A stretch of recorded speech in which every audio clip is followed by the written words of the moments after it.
नमस्कार, मैं doctor Kamaljeet Kaur Mehta, associate professor department of home science, government girls college Pipar city. परंपरागत वस्त्र जो हम भारत के दिन के बारे में बात कर रहे थे, उसी श्रृंखला में आज हम बात करेंगे गुजरात के पटोला की। यानी गुजरात जो है उसमें उसका एक बहुत ही इम्पोर्टेंट एक जो साड़ी खास करके पटोला की साड़ियाँ बनती हैं उनके बारे में डिटेल में बात करेंगे। और इसके अलावा साथ ही गुजरात में सिंधी कशीदाकारी और कच्छ की कशीदाकारी के बारे में बात करेंगे। सबसे पहले आपको ये बताऊं कि पटोला साड़ियाँ जो हैं ये गुजरात में बहुत पुराने समय से प्रचलित हैं।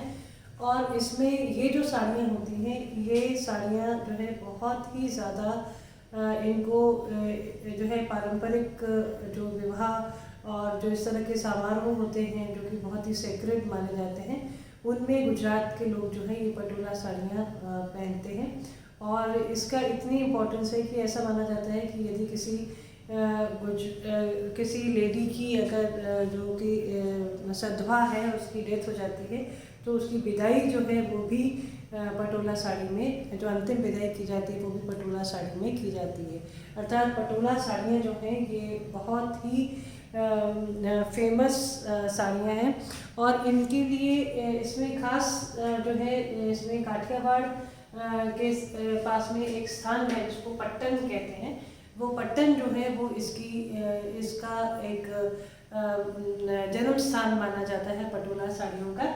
और इसमें जो बेसिकली जो धागा जो यूज़ किया जाता है, जो रेशमी धागों पे ये बनती हैं। और बुनकर जो है, जो इसके जो स्पेशल वीवर्स होते हैं, वो उनके लिए जो है ये बहुत ही विलक्षण स्मृति होना, कल्पना शक्ति होना, बहुत मेहनत, इन सब चीज़ों के कंबाइंड एफर्ट्स से ये पटोला साड़ियाँ बनती हैं। और इसमें जो है खास बात इसकी ये है कि इसमें जो नमूना बुनने से पहले ही धागों को रंग दिया जाता है। यानी जो जिन करघे पर जिन धागों को, तानों और बानों को, है ना, ताने को जो है वो लूम पर ताना जाता है और बाने को जो है वो उसमें जो उसमें बुनने वाला जो धागा होता है उसकी एक अलग स्पिंडल होती है। तो ये जो धागे होते हैं ये डिज़ाइन के अकॉर्डिंगली पहले से ही रंग लिए जाते हैं। ये इस पटोला साड़ियों की बहुत ही विलक्षण और जो है बहुत ही एक स्पेशलाइजेशन या स्पेशल इफेक्ट आप कह सकते हैं इसको।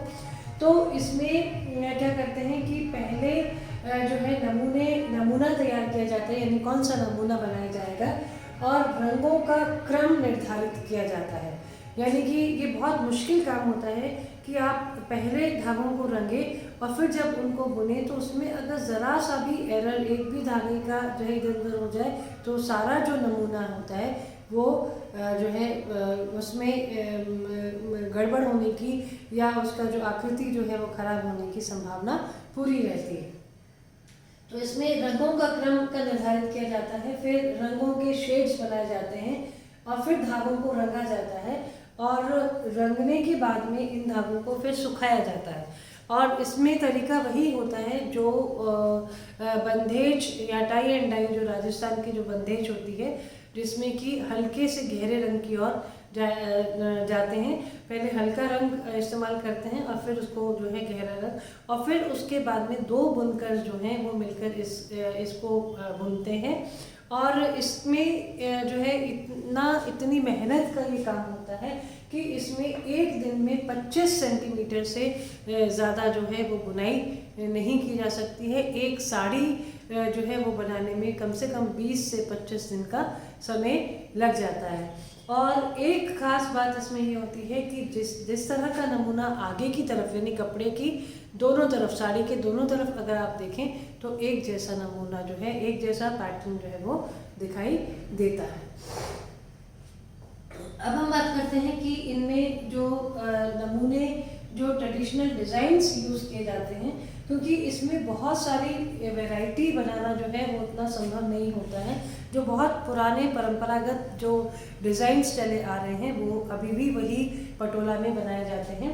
ये इनके नाम है पान भाग। ये जो डिज़ाइंस है उनको भाग कहा जाता है।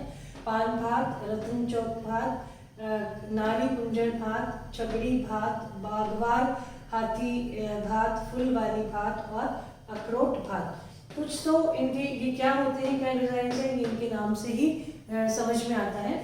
जो पान भात होता है उसमें मेन जो पूरा जो पृष्ठभूमि रहती है उसमें पान का पत्ता जो है वो बना होता है, और बॉर्डर में जो है जैसे हाथी, तोते और इस तरह के फूल वगैरह जो है वो बॉर्डर में बनाए जाते हैं।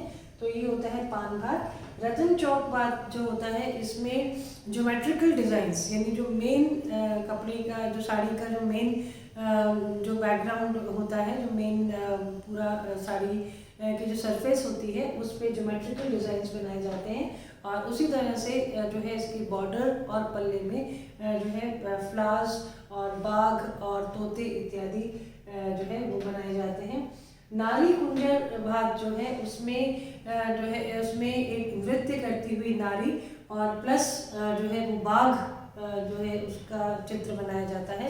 कई बार इसको ऐसे जो है स्क्वायर्स बना दिए जाते हैं, और रिपीटेडली जैसे एक तरफ जो है वो एक ब्लॉक में नृत्य करती हुई स्त्री और एक ब्लॉक में बाघ रहता है। इस तरह से इसको रिपीट करते हुए पूरी साड़ी पर बनाया जाता है।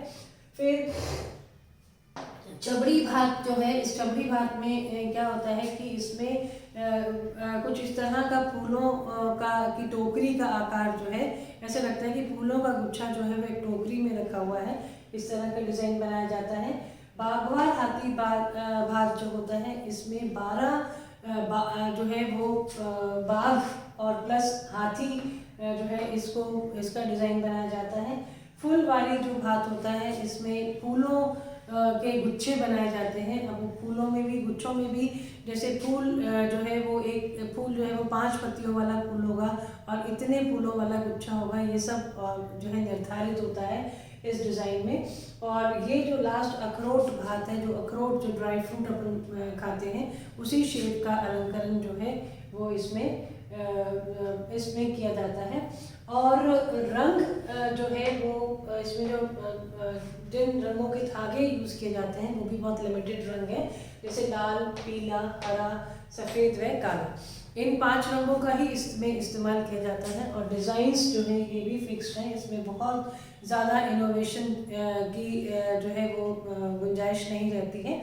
और इसमें जो ये जो पटोला साड़ियाँ जो हैं ये आज भी कई सेंटर्स गुजरात में हैं जहाँ पे पटोला जो साड़ियाँ जो हैं वो खास बुनकरों द्वारा बनाई जाती हैं।